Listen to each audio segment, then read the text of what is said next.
अध्याय 4 दिव्य ज्ञान।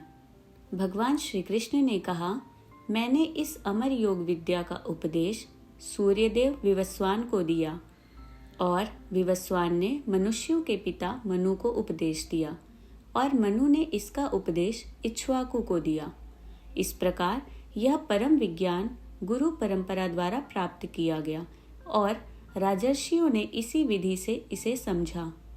किंतु कालक्रम में यह परंपरा छिन्न हो गई, अतः यह विज्ञान यथा रूप में लुप्त हो गया लगता है।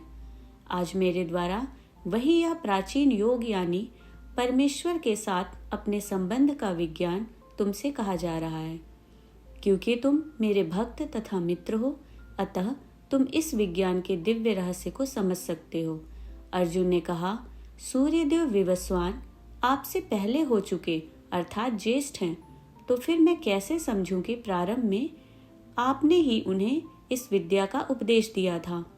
श्री भगवान ने कहा, तुम्हारे तथा मेरे अनेकानेक जन्म हो चुके हैं, मुझे तो उन सबका स्मरण है, किंतु हे परंतप तुम्हें उनका स्मरण नहीं रह सकता है।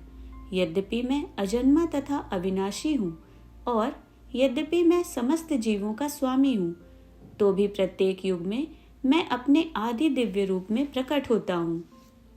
यदा यदा हि धर्मस्य ग्लानिर्भवति भारत अभ्युत्थानमधर्मस्य तदात्मानं सृजाम्यहं परित्राणाय साधूनां विनाशाय च दुष्कृतां धर्म संस्थापनार्थाय संभवामि युगे युगे।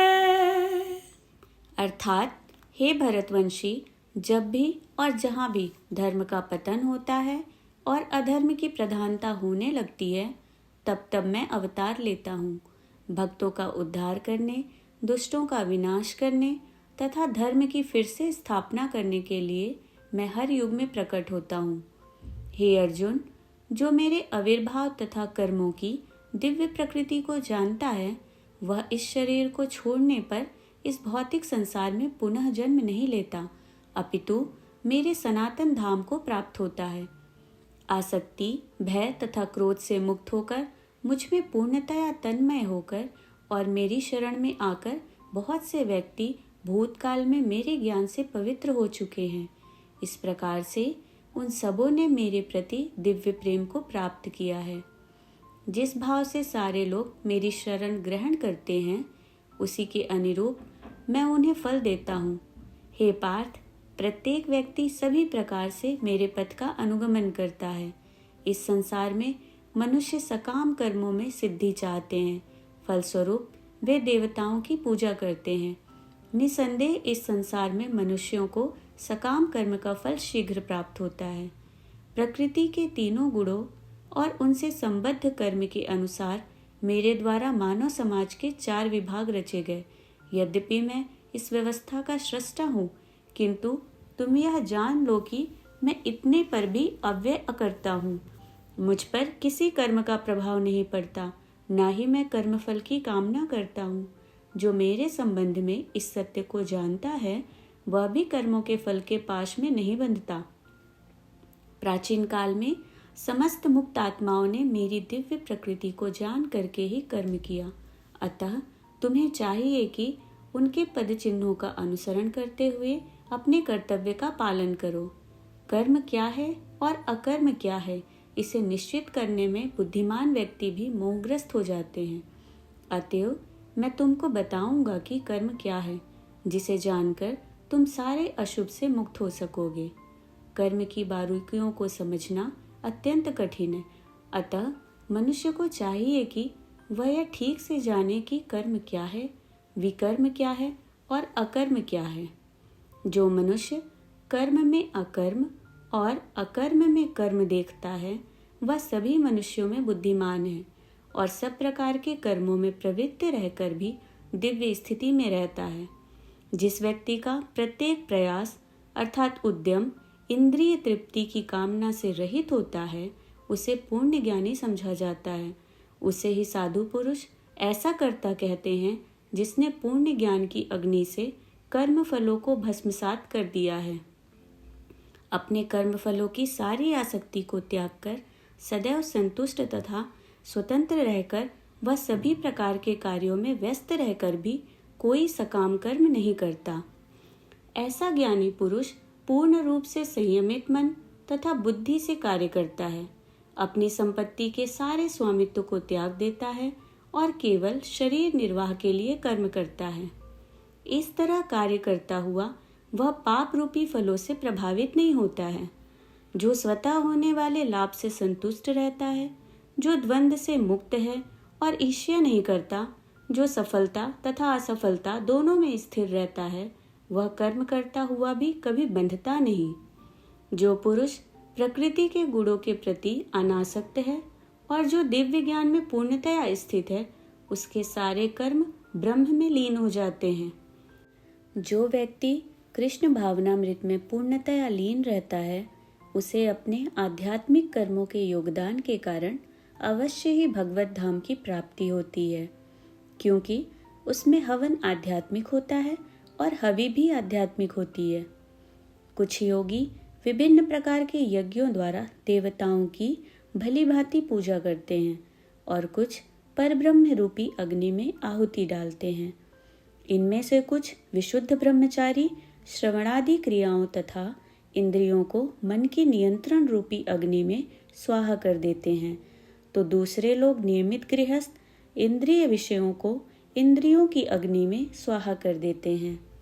दूसरे जो मन तथा इंद्रियों को वश में करके आत्म साक्षात्कार करना चाहते हैं, संपूर्ण इंद्रियों तथा प्राणवायु के कार्यों को संयमित मन रूपी अग्नि में आहुति कर देते हैं। कठोर व्रत अंगीकार करके कुछ लोग अपनी संपत्ति का त्याग करके, कुछ कठिन तपस्या द्वारा, कुछ अष्टांग योग पद्धति के अभ्यास द्वारा अथवा दिव्य ज्ञान में उन्नति करने के लिए वेदों के अध्ययन द्वारा प्रबुद्ध बनते हैं। अन्य लोग भी हैं जो समाधि में रहने के लिए श्वास को रोके रहते हैं। वे अपान में प्राण को और प्राण में अपान को रोकने का अभ्यास करते हैं और अंत में प्राण अपान को रोककर समाधि में रहते हैं। अन्य योगी कम भोजन करके प्राण की प्राण में ही आहुति देते हैं। ये सभी यज्ञ करने वाले यज्ञों का अर्थ जानने के कारण पाप कर्मों से मुक्त हो जाते हैं और यज्ञों के फल रूपी अमृत को चख कर परम दिव्य आकाश की ओर बढ़ते जाते हैं। हे कुरुश्रेष्ठ, जब यज्ञ के बिना मनुष्य इस लोक में या इस जीवन में ही सुखपूर्वक नहीं रह सकता, तो फिर अगले जन्म में कैसे रह सकेगा। ये विभिन्न प्रकार के यज्ञ वेद सम्मत हैं और ये सभी विभिन्न प्रकार के कर्मों से उत्पन्न हैं। इन्हें इस रूप में जानने पर तुम मुक्त हो जाओगे। हे परंतप, द्रव्य यज्ञ से ज्ञान यज्ञ श्रेष्ठ है। हे पार्थ, अंततो गत्वा सारे कर्म यज्ञों का अवसान दिव्य ज्ञान में होता है। तुम गुरु के पास जाकर सत्य को जानने का प्रयास करो, उनसे विनीत होकर जिज्ञासा करो और उनकी सेवा करो। स्वरूप सिद्ध व्यक्ति तुम्हें ज्ञान प्रदान कर सकते हैं, क्योंकि उन्होंने सत्य का दर्शन किया है।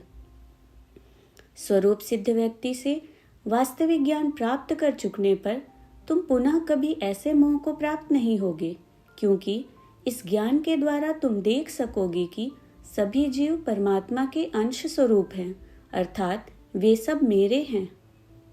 यदि तुम्हें समस्त पापियों में भी सर्वाधिक पापी समझा जाए, तो भी तुम दिव्य ज्ञान रूपी नाव में स्थित होकर दुख सागर को पार करने में समर्थ होगे। जैसे प्रज्वलित अग्नि ईंधन को भस्म कर देती है, उसी तरह हे अर्जुन, ज्ञान रूपी अग्नि भौतिक कर्मों के समस्त फलों को जला डालती है। इस संसार में दिव्य ज्ञान के समान कुछ भी उदात्त तथा शुद्ध नहीं है। ऐसा ज्ञान समस्त योग का परिपक्व फल है। जो व्यक्ति भक्ति में सिद्ध हो जाता है, वह यथा समय अपने अंतर में इस ज्ञान का आस्वादन करता है। जो श्रद्धालु दिव्य ज्ञान में समर्पित है और जिसने इंद्रियों को वश में कर लिया है, वह इस ज्ञान को प्राप्त करने का अधिकारी है और इसे प्राप्त करते ही वह तुरंत आध्यात्मिक शांति से प्राप्त होता है। किंतु जो अज्ञानी तथा श्रद्धा विहीन व्यक्ति शास्त्रों में संदेह करते हैं वे भगवत भावनामृत नहीं प्राप्त करते, अपितु नीचे गिर जाते हैं। संशयात्मा के लिए न तो इस लोक में न ही परलोक में कोई सुख है। जो व्यक्ति अपने कर्म फलों का परित्याग करते हुए भक्ति करता है और जिसके संशय दिव्य ज्ञान द्वारा विनष्ट हो चुके होते हैं, वही वास्तव में आत्मपरायण है। हे धनंजय, वह कर्मों के बंधन से नहीं बनता। अतएव तुम्हारे हृदय में अज्ञान के कारण जो संशय उठे हैं, उन्हें ज्ञान रूपी शस्त्र से काट डालो। हे भारत, तुम योग से समन्वित होकर खड़े हो और युद्ध करो।